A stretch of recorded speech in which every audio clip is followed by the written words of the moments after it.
Good morning, everyone. My name is Elisa Udaskin, and I work in career services at JVS, Jewish Vocational Service. We're located in East Orange and in Montclair, New Jersey. So a little bit about JVS. JVS was founded in 1939, and we help people who are experiencing obstacles to finding employment overcome those obstacles. Our JobSeekers program, which this is part of it, the webinar, is fully funded by the Jewish Federation of Greater Metro West and by Project M. And we thank them so much for their support. So this morning, I'm really excited to welcome back our guest speaker, Marty Gilbert. We're in for a real treat today, everyone. A little bit about Marty. Marty is the founder and CEO of the North Shore Executive Networking Group, which is the largest job search organization in the US.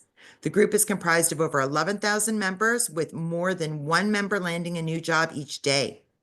Over the past 14 years, Marty's job search coaching, networking meetings, webinars, and workshops have helped over 3,000 professionals to land new career opportunities. Additionally, his trademarked, I love this name, What the Hell approach to job search has gained significant notoriety as a unique methodology that enables individuals to accelerate their engagement with target companies and key influencers. Marty also is a frequent job search speaker at large university alumni groups, including Harvard, Yale, Cornell, Howard, NYU, Chicago, Michigan, and several others. I am delighted to welcome Marty, and over to you. Great. Well, thank you so much, Elisa. And we had a chance to have a session a few weeks ago, and I really appreciated all the questions. It tells me that we're hitting a topic that's important and created a lot of curiosity, and I'm hoping today we're going to accomplish the same thing. There's a lot of you that that obviously they're in a job search. And you may think that the quickest path to your next job is to answer as many online ads as you can. And I'm here to tell you that, first of all, 70% of all the jobs that are acquired are acquired through some level of networking. And what drives networking and the ability to stand out from a very crowded, environment of very talented job seekers is marketing, because I maintain that marketing is the majority of the job search effort. So that's what we're going to focus on. Before I get into the specifics of that, let me just share a couple quick things with you about the North Shore Executive Networking Group and how some of this might be a good adjunct to all of the help and assistance that you get from JVS. First of all, the membership is absolutely free. The website is nsenginc.com. The North Shore piece of the North Shore Executive Networking Group, and by the way, you don't need to be an executive to be a member, it was founded and started in the North Shore of the greater Chicago area. We're about 60 people away from reaching the 12,000 member mark now. And as Elisa said, we've got, at least one member landing a job every day. The group is very diverse across all different industries, all different job functions, and all different stages of their career. So it's also a good place to network. In addition to joining the group off the website, you can also join our LinkedIn group. We've got about close to 9,000 of the 12,000 members that are members of this group, and it's a good place to to see some of the positions that get posted there by our advertisers. It's also a good place to communicate with other folks, because we do, as you can see, have people that are across the country. We've got a library of 19 on-demand webinar recordings. Each one is typically about 90 minutes in length on all different aspects of job search. And we also have three-hour workshop recordings, including my trademark What the Hell approach to job search.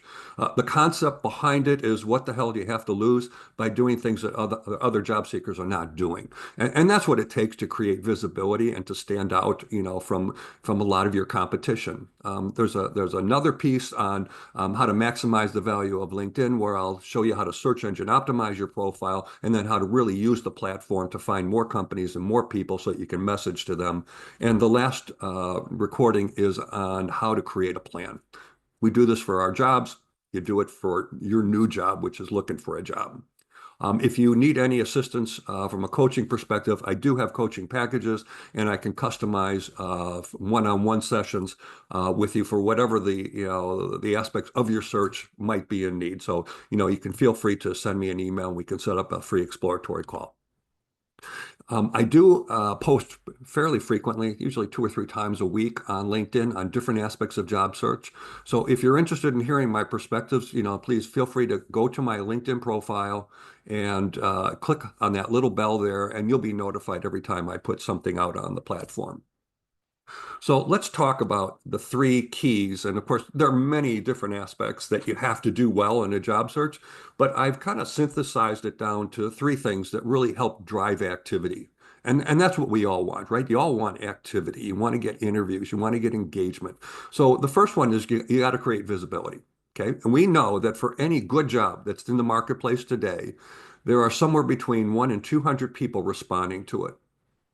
So you've got to be able to stand out from the rest of the folks that are also going after the same exact jobs as you. The second piece is you've got to establish credibility.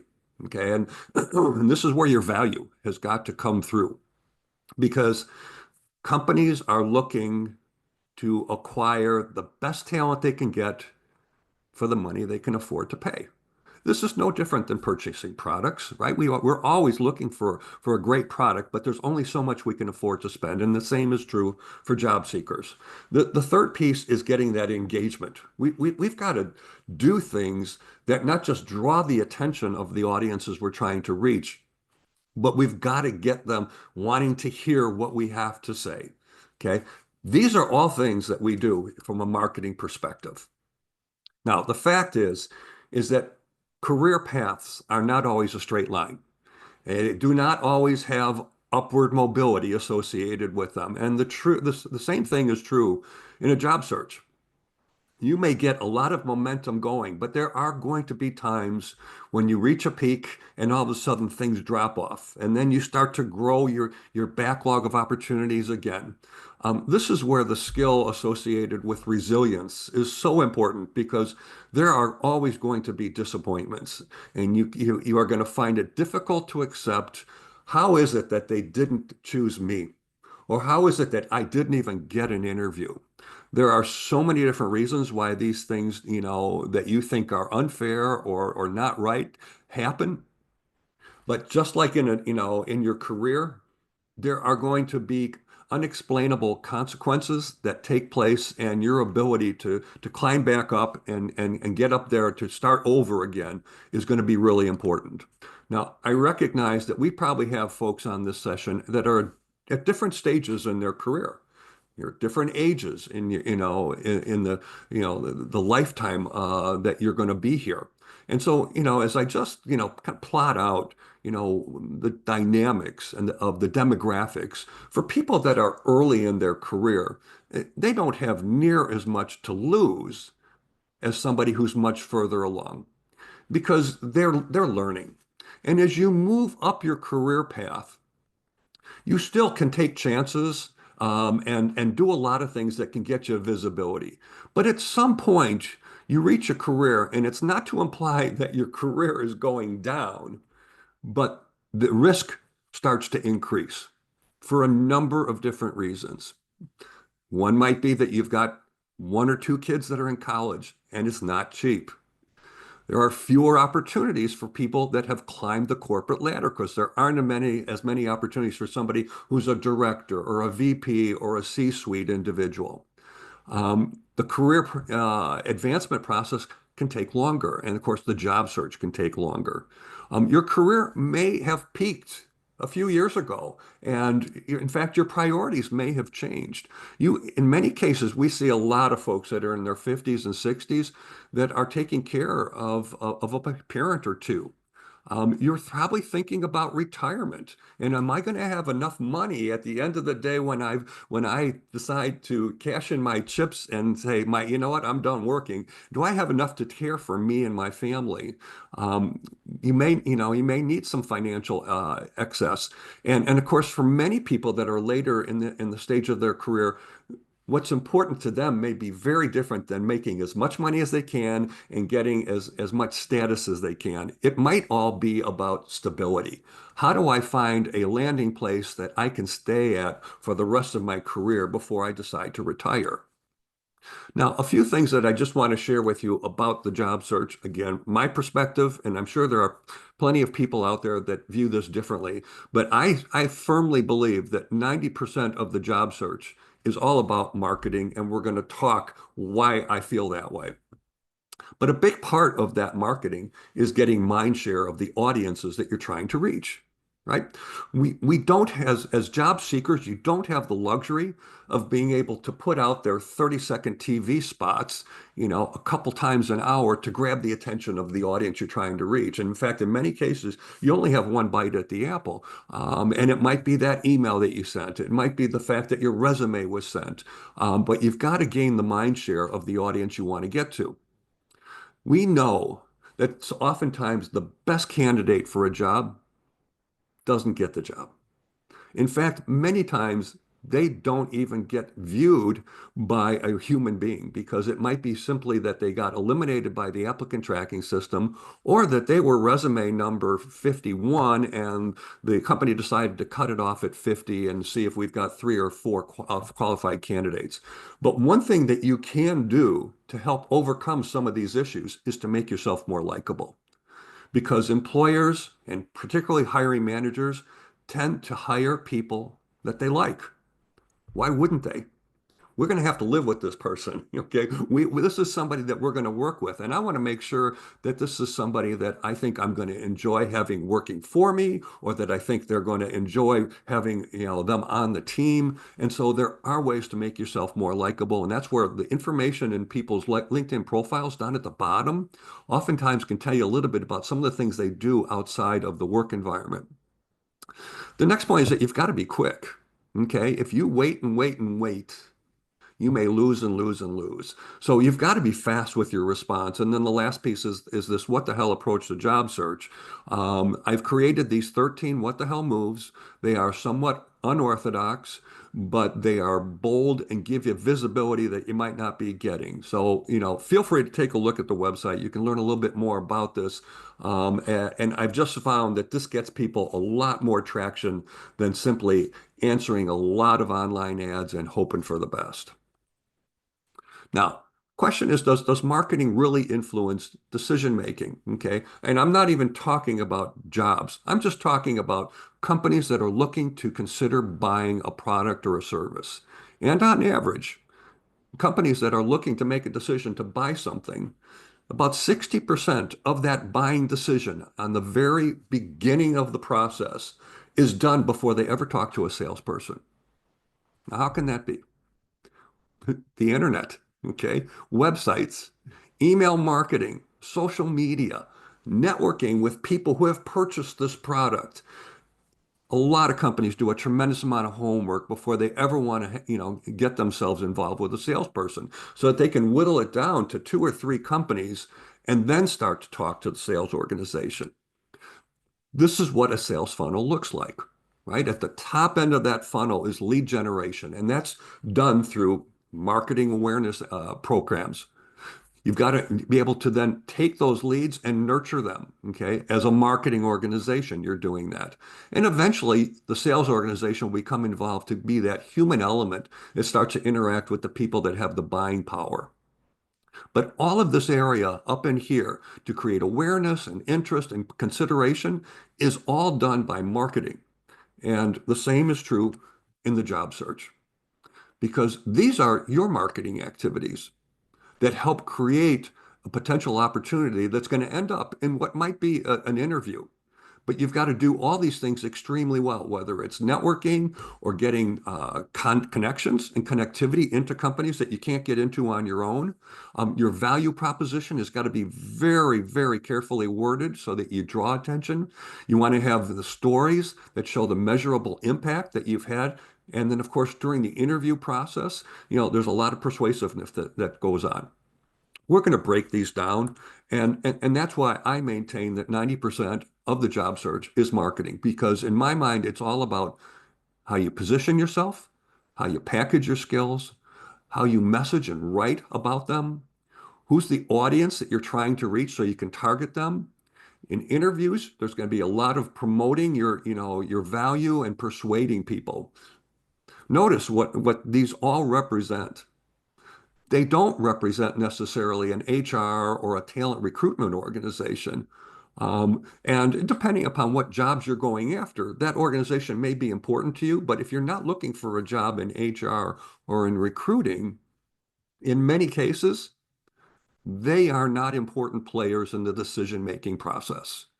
The hiring manager and that person's peers, and if they have a boss, are the key players in the decision to go with one candidate versus another. And that's where targeting your market efforts to the right people is going to get you a lot more activity.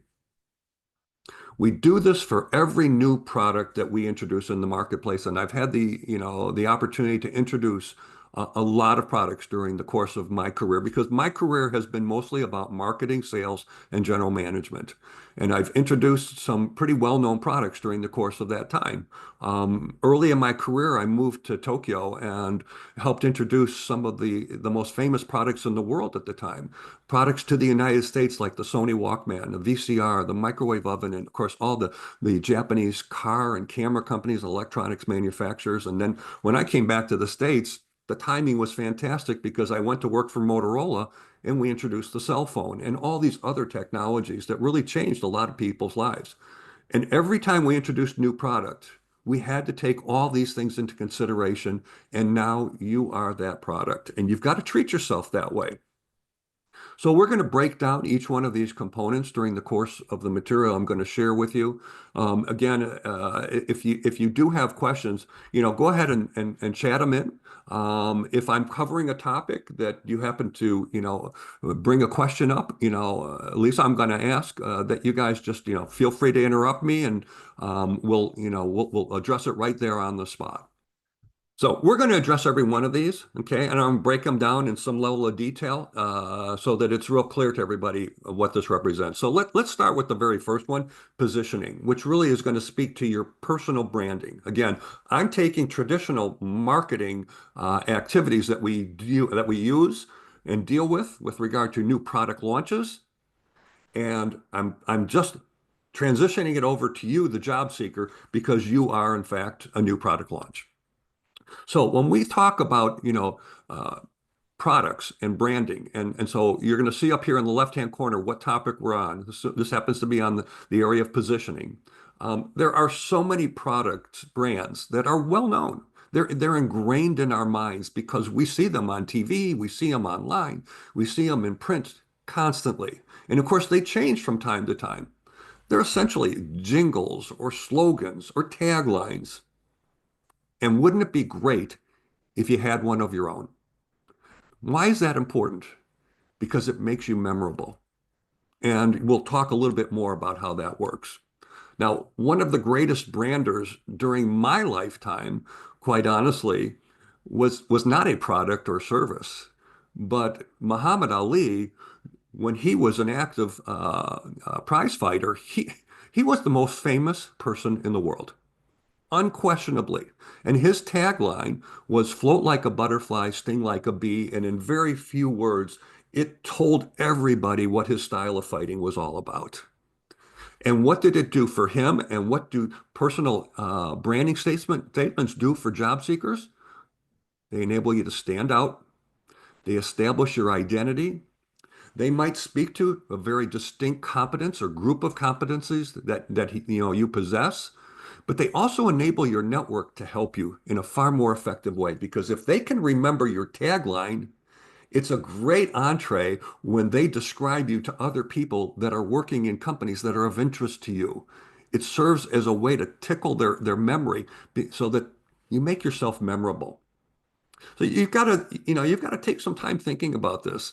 The whole idea of developing, branding statements doesn't come naturally to a lot of people. And my background is different maybe than some of you because I got paid for a living to do these kinds of things. But it's really important to make yourself, memorable not only to your network, but to the people that you're interviewing with and the people you're trying to grab the attention with. So let's talk a little bit about how do you do that? Okay. How do you create a branding statement? And I'm just sharing with you an example. This is for an IT person, but the same process applies regardless of what your job function is. So ultimately, you want to get to your branding statement. But I think the way to get there is to build from the bottom up. What are some of the different areas, in this case in IT, that this individual might have expertise in? And oftentimes, we have multiple areas within a segment. And then list out all the stories that represent the achievements, the accomplishments that you had in each of the different categories that feed back up to the overall statement. When you start to construct the stories, it will enable you to then see them all on paper and then be able to say, okay, what are some of the things here that are truly important? And how might I be able to come up with a statement that begins to combine some of the areas of expertise that I bring? It's not easy because you want to do this in 7 or 8 words or less. You don't want it to be too long and drawn out because the longer you get, the easier it is to forget. But I think that this is a good process to consider doing. And it's, again, starts with the stories associated with your achievements, put them under various buckets, and then take a step back from it and see what you've got. So here's a few examples of branding statements for very different job functions. Okay. For somebody who's in digital marketing, maybe it's half geek, half marketing, 100% social media, right? Took it into bite-sized pieces. For somebody in innovation, bringing tomorrow's trends to inspire today's changes. Says a lot without having to use a lot of words. For somebody who's a sales hunter who brings big clients to small companies, and every small company or mid-sized company would love somebody like that. Again, makes you very memorable in an extremely positive way. For somebody in process improvement, it could be process improvement that drives profit improvement. Again, everybody's job could have a tagline developed. You got to take the time to do it. And what you don't want to do is to make it so long that it's overwhelming. Okay. Our attention spans are not real long. Okay. And which kind of leads us to our next point when we So start to. Marty, I was just wondering if I was just wanting to interject. So I done this myself. Good. And so on my LinkedIn, if you guys looked at my LinkedIn, at the top, I have a statement for my banner picture, and it says, inspiring you to be your best self for you and others because you can. And that has been my sort of North Star in terms of every job. I just want to say how practically I use this is that for every job and opportunity that I took or that I explored, I always wanted to measure it against, does it fit with my branding statement of what I stand for? So inspiring you to be your best self for you and others because you can. And I didn't retrofit it after I had a job. I started, this is what I wanted to point out. When I left Mondelez and Kraft in 20 years of marketing, I was like, what do I want to be and what do I want to stand for? And then that was a lens for me to look for information interviews for everything. And it's such a good organizing concept for yourself to help you decide where you want to fish. So thank you. No, it's a great example because Yeah. in very few words, what your statement said is, you know, I'm here to help you so that you can help yourself and stand out. And so I think that it very effectively told people why you're somebody who can help assist them in their journey, and I love that. And the fact is that everybody should be able to do something like that, because then once you've got your statement, coming off of your statement will be all sorts of stories that you can then relate it back to. So.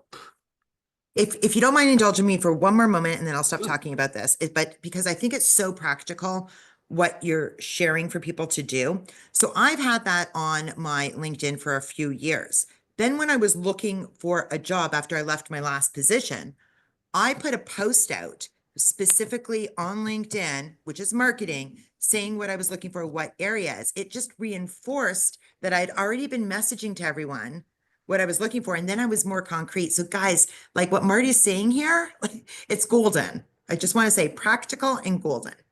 Yeah. And we don't have the luxury of 30-second TV spots, and so you want to make sure that what you do say is something that is going to stick in people's minds. Now, if we move on to packaging, okay, we've covered positioning here.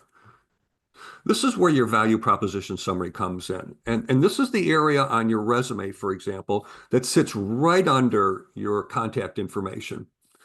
It's some of you may identify with the Cliff Notes.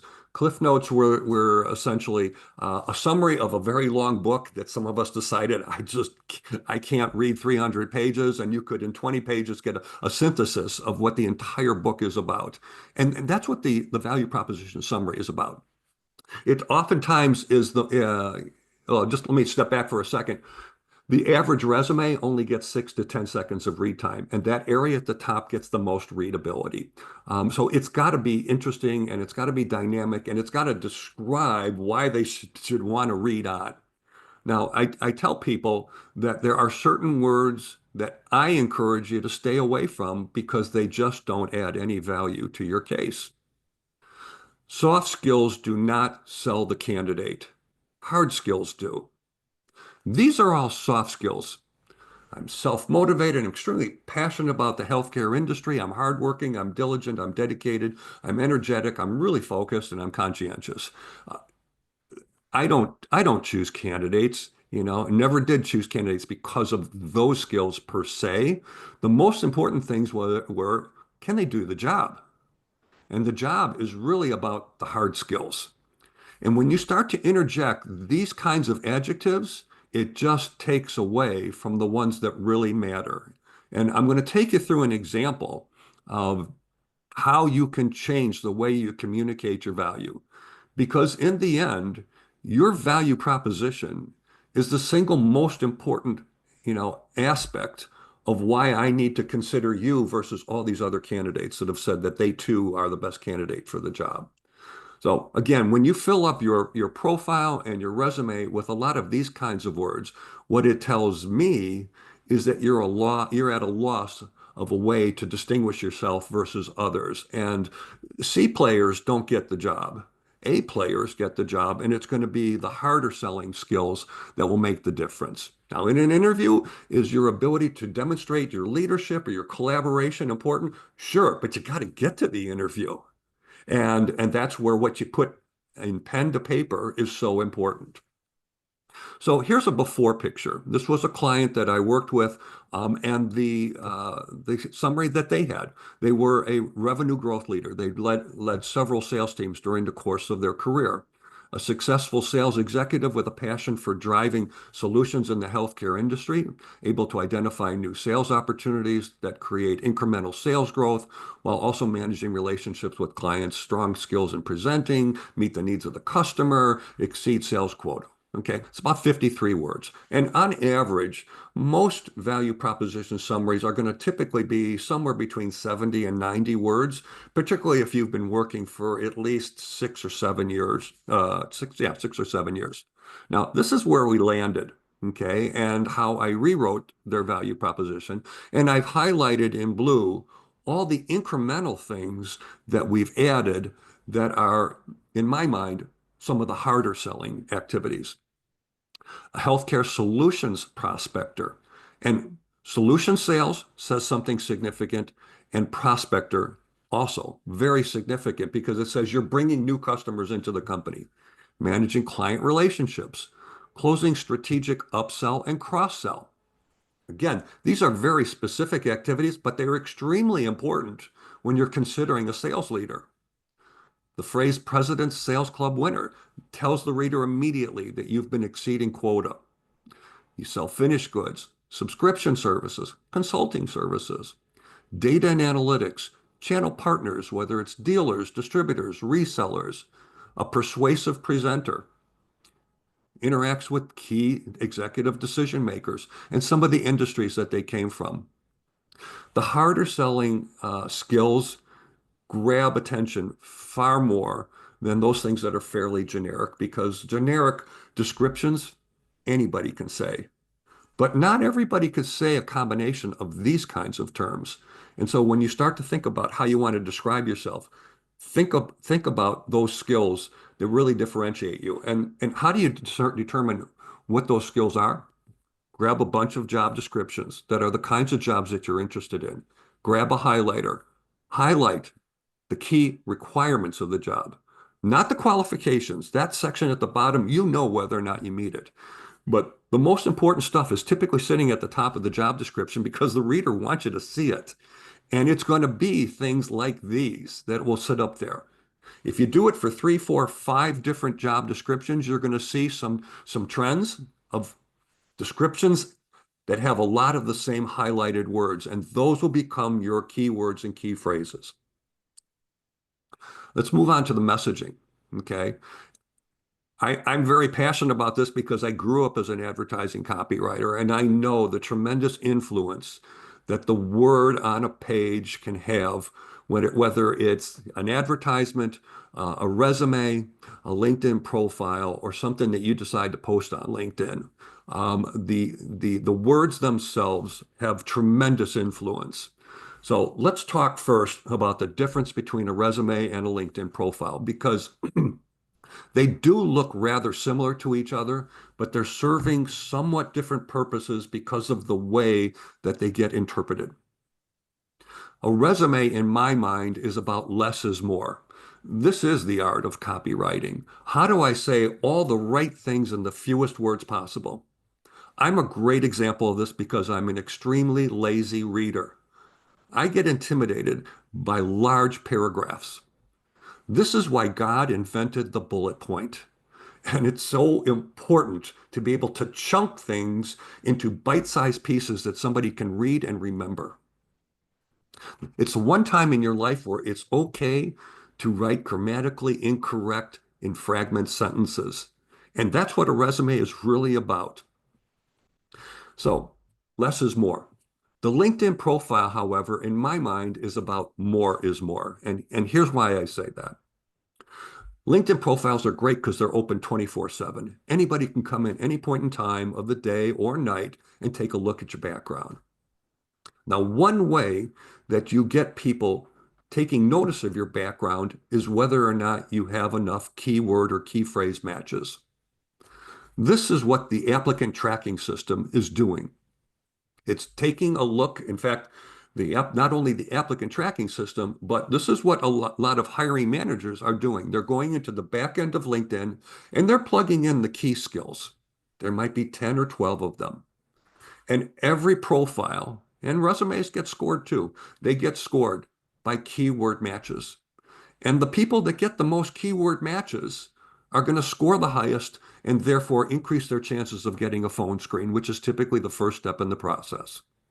So you want to have a lot of keywords constantly showing up in your profile to the extent that you wouldn't probably do it near to that degree in your resume, but you want to get your score high enough. Now, there are sites out there like JobScan and microtrain.net that will score your resume.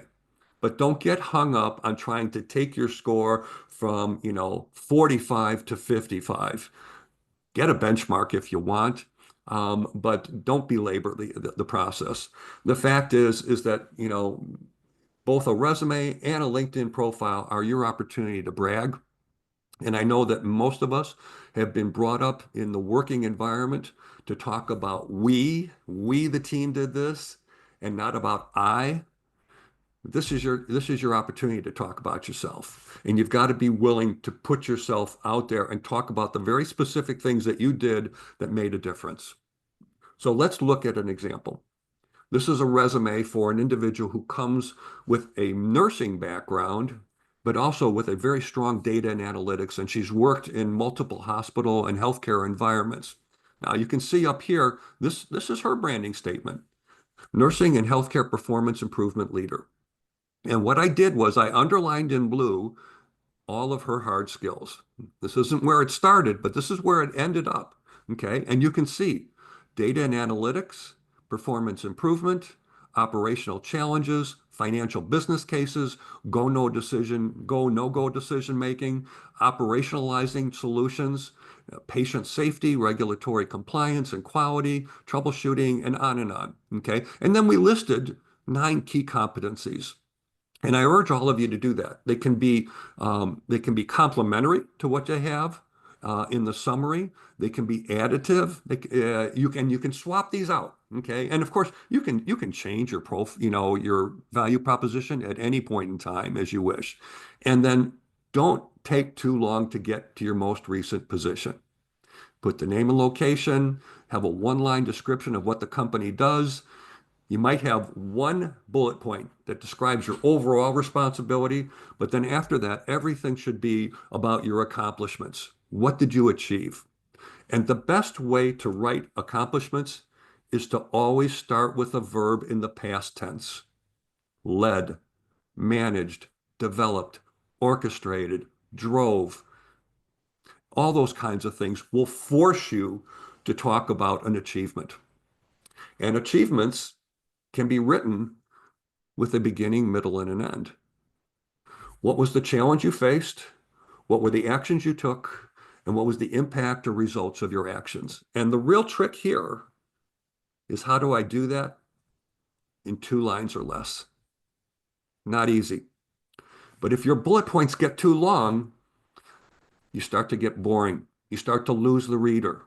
Okay? Yeah, maybe some might need 3 lines, but you want to be concise and to the point. And don't worry about spelling out every single detail. But you can see from, just this small little example that in fact she described her achievements in a very succinct way. Now, the LinkedIn profile works a little differently. To begin, you've got to create a really good first impression. And the best way to do that is to ensure that you've got a professionally taken photograph. Don't give me one of those photographs where somebody's got their arm around you and you've decided to cut the arm off, but we can still see their hand behind you. Again, it doesn't have to be done by a professional photographer because, boy, the camera technology and cell phones is so outstanding today. But do have a good photograph, because that first impression is going to take place right up here. It's the combination of your profile photo and your banner. Now, none of these people are artists. They lifted art from Google Images, or they might have purchased something from iStock Photo or Getty Images. But what every one of these visual images do that's very effective, that all of you can do, is that it visually communicates what this person's about. And it's great. I mean, look at Elaine's here, she's about project management. Andrew, sales and marketing. Greg is an Emmy Award nominee. He's a great script writer. And Angelica does data and analytics in the healthcare industry. Again, combination photo, banner, and then the headline, which should be an accumulation of keywords and key phrases that you've decided are yours. Put them in here, because this is a hot spot in a LinkedIn profile. It gets a lot of weighting when people are looking for candidates that they want to consider potentially interviewing. And again, it's keyword or key phrase, one after another, after another, after another, and you've just got that vertical line in between separating them. But this right here, this area of the profile gets the most visibility. It ultimately helps people to decide whether or not they want to continue reading anything else. But if you don't have enough up here to excite them, they may never see all this great stuff that's sitting further below the fold. So before we move on to email cover letters, any questions that have come in here, Lisa, on anything? Yes, thank you. So Jamie, Anna, and Leanne have all asked questions in the chat. So I don't know if we answered them, but Jamie, did you want to ask one of your questions? Sure. Thank you so much. I can't see anyone, but that's okay. Thanks, Marty, for everything. I have just such an eclectic background and quite a few bridge jobs, related to just it's just how my life is. And I find it really challenging to market myself to one thing because I'm open to a couple different lines of work. So I just wondered if you had any feedback on that. And I saw someone else asked about whether or not to include bridge jobs. Because my Okay. sense is that employers look at this and they're like, who are you? All right. What are you all about? I mean, to me, in some ways it connects all together, but in my mind, so yeah. Can you just tell me what are some of these different areas of kinds of positions that you've had that you feel might be separate from one another? Sure. I've been in the nonprofit industry for most of my career, which, by the way, I hardly ever see in any of these. All these workshops seem to focus on corporate worlds. But anyway, so in the nonprofit industry, I've done academic research. And um, in nonprofit, I've worked with older adults. I've worked on workforce development. I've worked with adult literacy. I've worked with disaster relief. I've been a volunteer coordinator, a program manager, an educator. So that's a little bit. Okay. Well, what you want to do is turn every one of those into an asset for yourself. Okay. Well, what are some of those assets? Well, you know what? Unlike maybe a lot of other people that are in the nonprofit field, I manage large projects. I'm extremely adaptable because what you've just described to me is a level of adaptability that maybe other people don't have because you aren't funneled into just one aspect. And so when you have a range of skills, they can become one of your biggest differentiators. The fact is, I'll give you an example. Most of my career was in marketing, but I had an opportunity to run a sales team. Most people in marketing don't go over to the sales side. That's the dark side, right? They don't want to have to carry a bag. But when I came back and started promoting myself into senior marketing roles, my distinct competence was the fact that I had carried a bag. And I knew and understand and empathized with what it was like to be a salesperson. And as a result, my message was, I'm a far more effective marketer than other people you come across because I have lived in the shoes of the audience that I'm trying to help. Okay. Mhm. And so I think that you can do a similar thing here. Think about some of those different areas that you've just mentioned to me and turn them into a positive.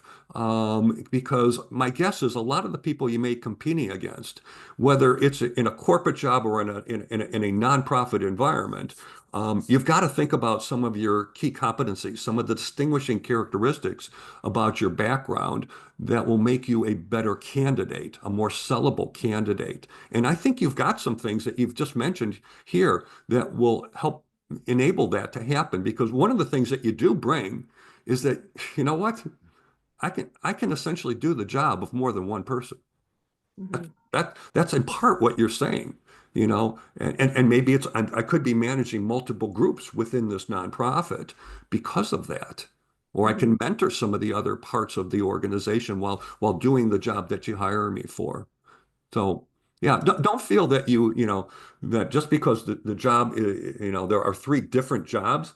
One of the ways to distinguish yourself versus other candidates is the fact that you might have some ancillary skills that help raise your credibility for the Mhm. specific job that you might be pursuing. Yeah, that's very helpful. That's very helpful. I just wonder how to, in that one statement, to sort of market myself as someone that um, to like address the issue. Yeah. I can say I have these key competencies, but like I want to at least address the issue. So someone's like, well, okay, she has competencies, but I mean, I could say all of my jobs were about like connecting a mission to like service delivery, a nonprofit's mission to do the service delivery. But I don't know.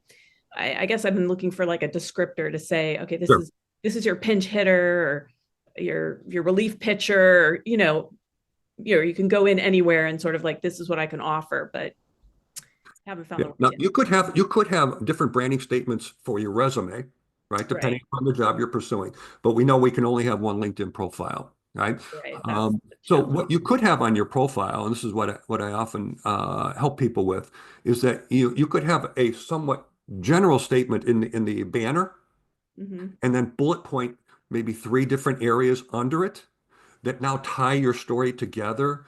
You know, I don't know what you would call yourself. It might be nonprofit. Let's just take as an example, nonprofit program leader. And then maybe three bullet points in the headline under, under that statement that start to bring out the three things that have interconnectivity between them, but together they distinguish you versus other folks. That's another way to do it. Thank you so much. I don't want to take up any more Sure. time. Appreciate it. Excellent. So Anna and then Leanne. Anna, did you still want to ask your question? It was about a resume. Yes, hi. Thank you for the very interesting presentation. My question is about the length of the resume because I get different opinions from different people regarding the length of your resume. So I was wondering if I should try to keep it to one page, even though I have 20 years of experience, or it's okay to go about one page. You just mentioned that recruiters usually just spend only several seconds reviewing your resume. So I was wondering what's your recommendation? Yeah. Given 20 years of experience, I would expect that your resume would be 2 or 3 pages. There's nothing wrong with a 2 or 3 page resume. And too many people think, and they've been told by some folks, you got to get it down to 1 page. That's nonsense because when you've been in the workforce for 10 or more years, there's a lot more to you than 1 page.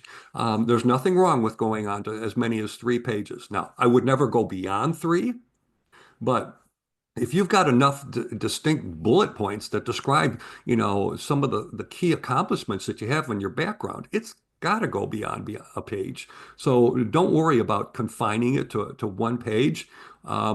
If you can entice people up at the top, they're gonna want to read on, and of course you want to give them the important information where you've made a difference, the contributions that you've made.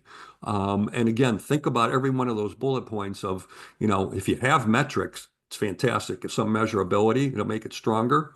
But yeah, don't confine yourself to 1 page if you've got more than that to say about your background. Absolutely. Thank you. Sure. Okay, thank you. And then Leanne. Yeah, hi, Marty. Two questions actually, very quickly.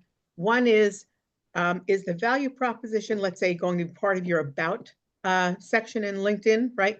And Yes. then also, wait, now I'm waiting so long. Okay. And this is, and I don't want to bring politics into this, but given the state of affairs these days, right? And the changes that companies are doing within their organizations, and in some truly just folding, would you recommend removing like any remnants, if you will, of that equity line within your LinkedIn profile? Um, I'm a big believer in equity myself, Me too. but Me you too. raise a good point.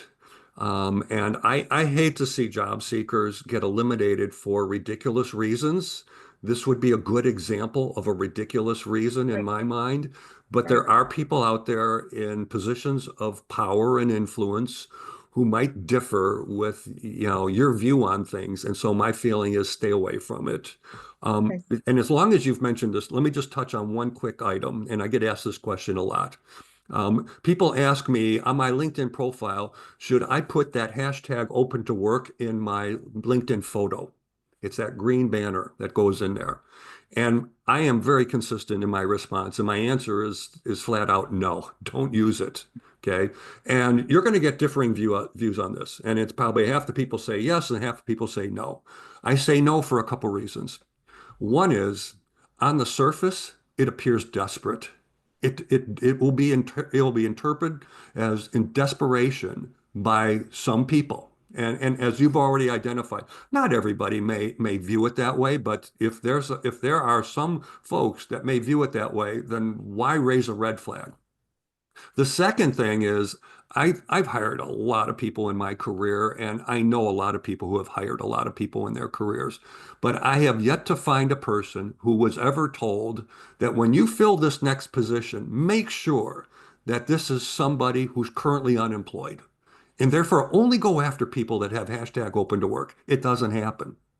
Just the opposite happens. Right. Oftentimes, there's a built-in prejudice against people who are unemployed. And in fact, you'll find a lot of external retained recruiters oftentimes are told by their clients, bring me five, bring me five qualified candidates, but make sure that not more than one of them is currently unemployed. Why do they say that? Because they may be stereotyping and feel that, well, people who are unemployed are underperformers. And so when you have people that have some of that built-in stereotyping already in their minds, why put this banner out there telling the world, hey, I'm currently unemployed. Please, give me an advantage. No, it can be a disadvantage. Like I And said, not there are- only that, but I've actually had people ask me, oh, are you open to work?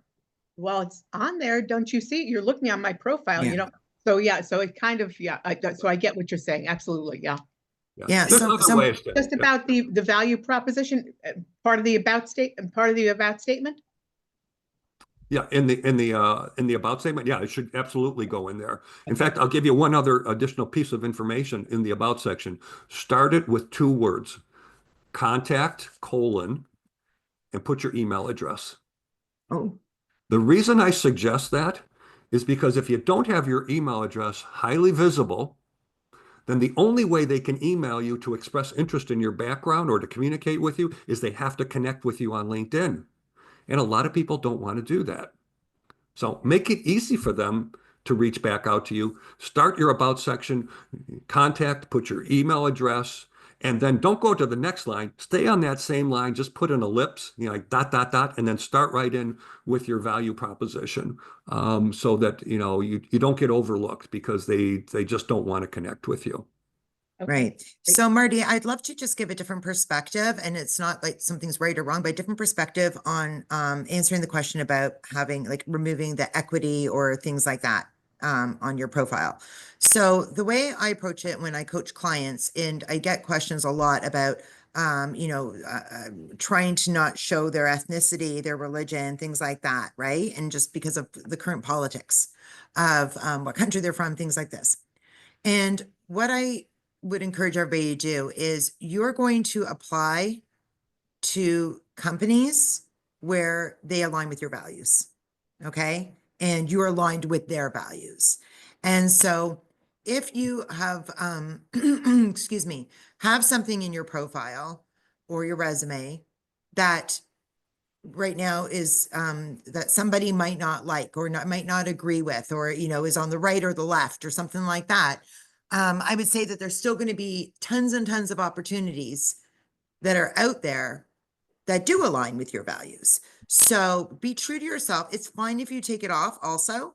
That's the thing. It's totally up to you what you want to do, but I wouldn't say definitively take it off. My approach would be more, stay true to yourself and wanting to engage with companies that align with your values. But again, it's what you're comfortable with. So I don't know, Marty, what you think of that. No, I agree with you. Yeah. The fact is, if it's a company that's extremely opposed to DEI, Yeah. and you know what, it may not be the right company for you anyway, and Yeah. that can save you some time and aggravation. So, sorry. Yeah, perfect. I just want to add that anecdote to that. Thank you. So- Thank you both. That's great. I really Sure. appreciate that. All right, let's move on to a few more of the messaging pieces, the cover letters, okay? And I've heard, so many excuses why people don't write cover letters. And in fact, 2 out of every 3 job seekers today probably don't write them, okay? Now, it can be a separate document, but more times than not, it's an email and your resume is attached. So when you're emailing somebody, it's the guts of the email. But these are some of the reasons that I hear people don't write them. They go, well, it takes me 2 to 3 hours to customize each one, and I just don't have that kind of time. Well, okay. I also hear from people, hey, they go, hey, the applicant tracking system, the ATS is going to decide who does and doesn't get an interview. Why even bother with writing a cover letter? I hear that, a lot of people say that, hey, I'm being told by recruiters that they don't read them. Okay. And of course, a lot of online ads won't let you upload a cover letter. Okay. Well, here's my response to all of these excuses that people have come up with why they don't write them. The cover letter expresses so many positive things about you. One is it leaves a very positive first impression. Because if 2/3 of the people aren't doing them, the people who do are going to stand out. It's really easy to read because a cover letter is not real long, but it's the one opportunity you have to control the story. A resume doesn't allow you to control the story near to the extent that a cover letter does, and neither does a LinkedIn profile, because both of them have so much content to read. But a cover letter really says, hey, here are 3 examples from my background that tie to the most important requirements of the job. It's not saying I'm going to tell you everything about my background, but I'm going to take 3 things that I think are going to capture your interest. And that's what a cover letter does. It opens the door in a way oftentimes that a resume and a LinkedIn profile can't do. And what it does is it connects the dots between things you've done in your background and a couple of the key requirements of the job. And of course, every job out there requires you to write well. And this is one way to demonstrate that. Another thing is that it gets forwarded to many people. It may get forwarded to people outside the company, which is a good thing because oftentimes you may not be the #1 candidate, or the company that you've written to just doesn't have a job for you. But that doesn't mean game over. They may know other people who work in other firms who might have an interest in your background, and emails are just so easy to forward on. It demonstrates that you're enthusiastic about the company and the job. It enables you to stand out. It opens doors. It enables your network to help you, because when you write an email cover letter to somebody in your network who you want to make an introduction on your behalf into a firm, either where they work or where they know somebody who works, well, that email cover letter has done all the work for them.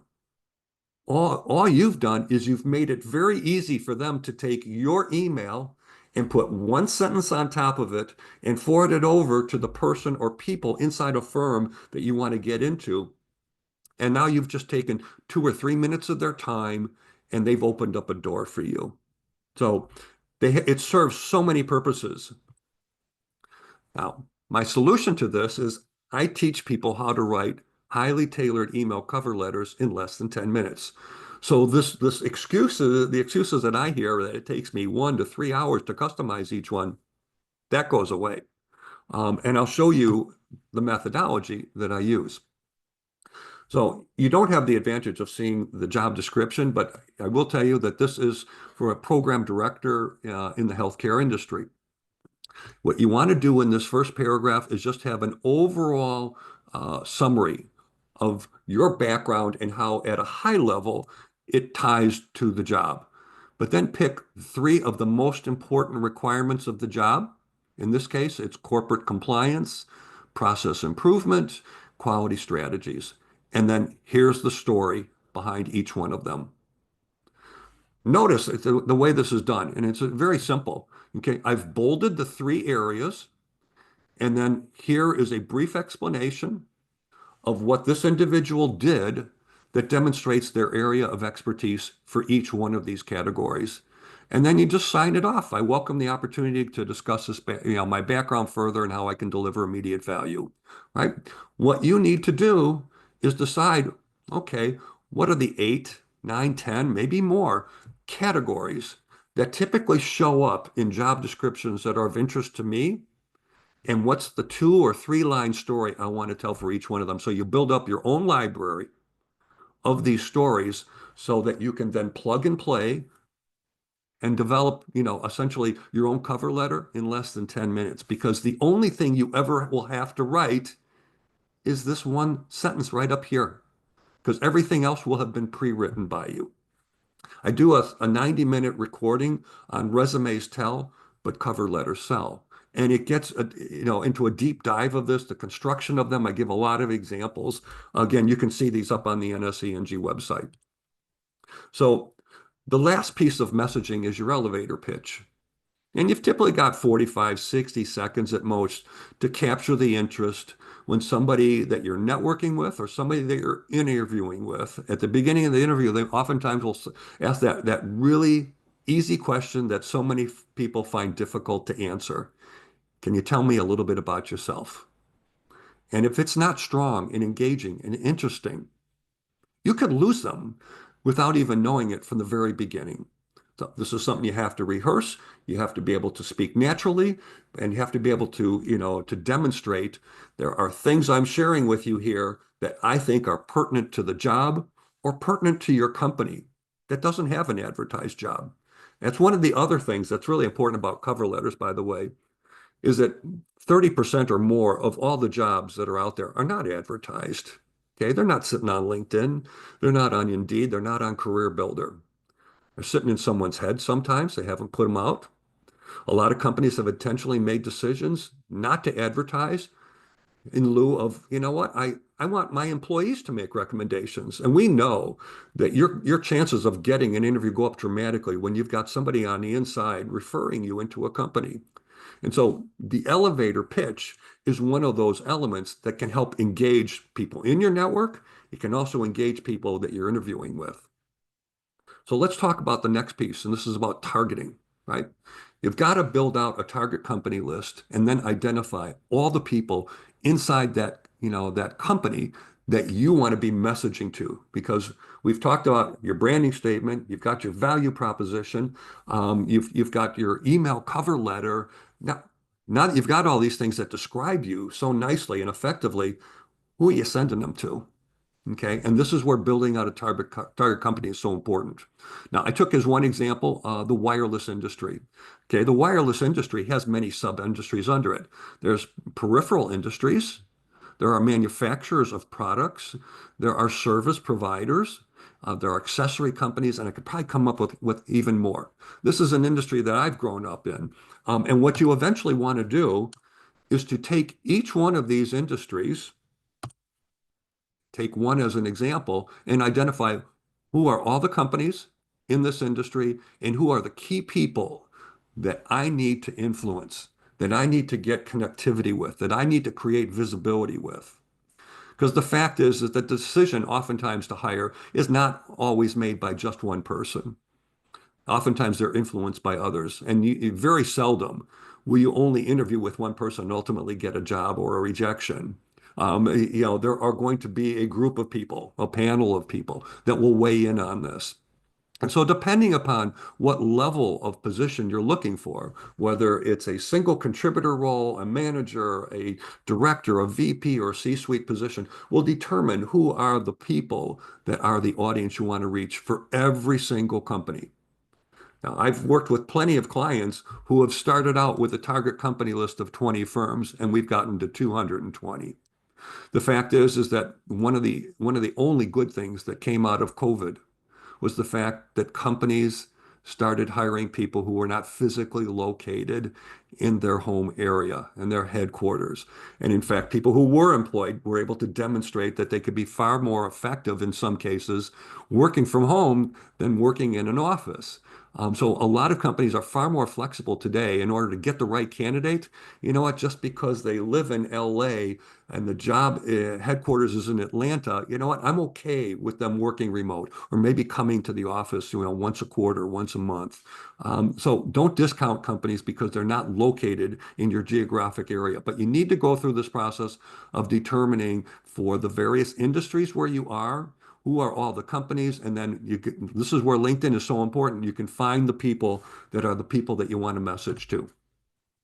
So let's move on to the next piece. This is about promoting. And this is where a direct outbound marketing campaign comes into play. Now, I mentioned that, everything kind of starts with your value proposition and your branding statement. And then where do these things show up? You got to have that resume and your LinkedIn profile. You got to identify the target companies and the individuals in those firms. And then here's where the action is. What is the vehicle to get the messaging out there? You can use trade associations, depending upon your industry, networking introductions. Get active on LinkedIn. It's not sufficient just to have a great profile. Get active on there. Post things. This is one of the great things about LinkedIn groups because you can join up to 100 of them. You can join groups that are specific to your industries, specific to your job titles, specific to your geographic location, and combinations of these. It's a great place to post things because that's your audience, people in those LinkedIn groups. If you're really adventurous, you can create videos. Takes a little time to get comfortable behind the camera, but the fact is Zoom is great for doing this. And there's nothing wrong with creating 1 or 2 minute short videos where it's your opinion on a specific topic and post it on LinkedIn. The email cover letters we talked about. This is the stuff that starts to get you action. The last piece is about persuading. And this is where interviews really, start to make a difference. Okay. You're front and center. It's your performance. You got to practice. You got to prepare. You got to come across naturally because making that first impression is so important. You got to be able to answer that very easy question. Tell me a bit about yourself. Got to have the stories. Okay. And as I may have mentioned this in our last session, having stories are so important. I ran a sports data company. We provided all the data and analytics to every major sportscaster across the country, and to every, major league, baseball, basketball, football, and hockey team. We provide all the analytics, and people like John Madden were using all of our color commentary for his, broadcasting of NFL Game of the Week, every week during football season, because the stories are what captured the interest on his behalf. You got to be able to overcome age issues, and those start to come into play at about 45 or 50. And I've got a whole separate 90-minute recording on how to beat age discrimination in your job search. You've got to find ways to connect with the interviewer. Make yourself more likable and memorable, because, as I said earlier, the best candidates oftentimes don't even get an interview, let alone get one, and aren't chosen. Now, I mentioned this website, and I think it's important enough to just mention again. I'm just going to ask everybody to take it down, crystalknows.com, because wouldn't it be great if before you went into an interview, you could get a personality assessment of the individuals that you're going to be interviewing with? And you can do that by going to crystalknows.com. It goes in and it scrapes the LinkedIn profile content of the person that you plug in, and it will give you an assessment of what they're like. It'll tell you how they like to communicate, what motivates them, what energizes them, on many different, barometers. And in fact, you can then gauge your profile versus theirs and to see where you may have differences versus them on different activities.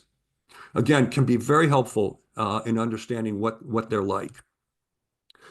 Before we close it out, let me just mention a couple other quick things. And by the way, all these things that I've shared with you, they apply to people that are currently working or people that are currently in a very active job search. And these things too, particularly for people that are employed, you want to develop a career plan. You always want to be thinking about your next move. You've got to have, those career stories and accomplishments. Understand organizational structures. Okay. And I am typically able to put together a fairly decent org chart based on using LinkedIn. Now, having more LinkedIn connections gives you a lot more information to work with. Company politics, yeah, alive and well in every company I've ever worked in. And this is where oftentimes you need to know who has the power. You got to be able to network inside companies. Always good to have mentors inside a firm that can help, advocate on your behalf. Identify, skill gaps that you may have, and a program that's really good for all of you to take advantage of. Particularly, you have to be in a job search. You have to be currently unemployed. But the U.S. government has money that they set aside every year. It's called WIOA funds, WIOA. That stands for Workforce Innovation Opportunity Act. The U.S. government sets aside, a lot of money every year for job seekers to get free training. The key to this is to go to a WIOA approved training company, and you can do a Google search and you can find who are the WIOA training companies in your city. And these companies can give you training for free because they will help you apply for a grant. And when you get approved for the grant, they're going to get paid by the government, which means they can give you the training for free because they've already gotten the money. So again, WIOA, good program to look into. A couple other things.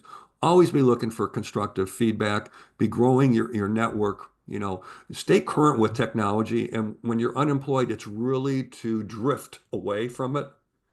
You got to keep abreast of what's going on. AI is an example of one of those things. Being a great presenter will always serve you well in interviews, and it'll help you so much on the job.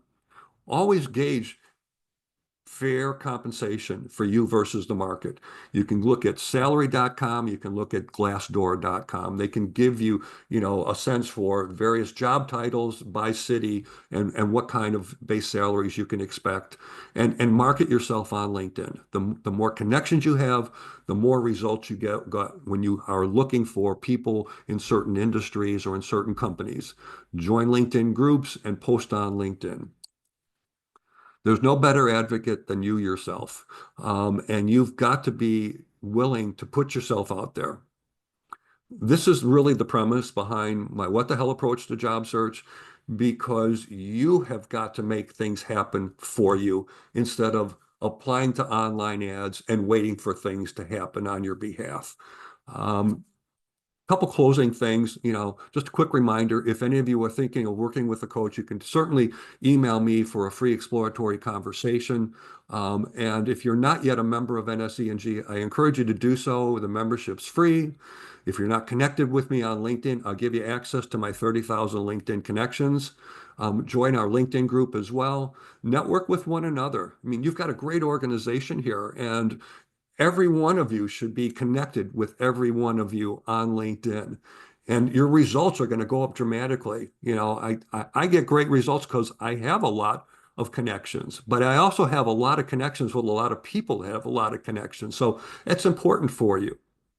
Check out the videos and podcast interviews I have on the website, the upcoming events. I've got this portfolio of webinar and workshop recordings. And if at any time you've got questions, you can always email me at mgilbert@nsenginc.com.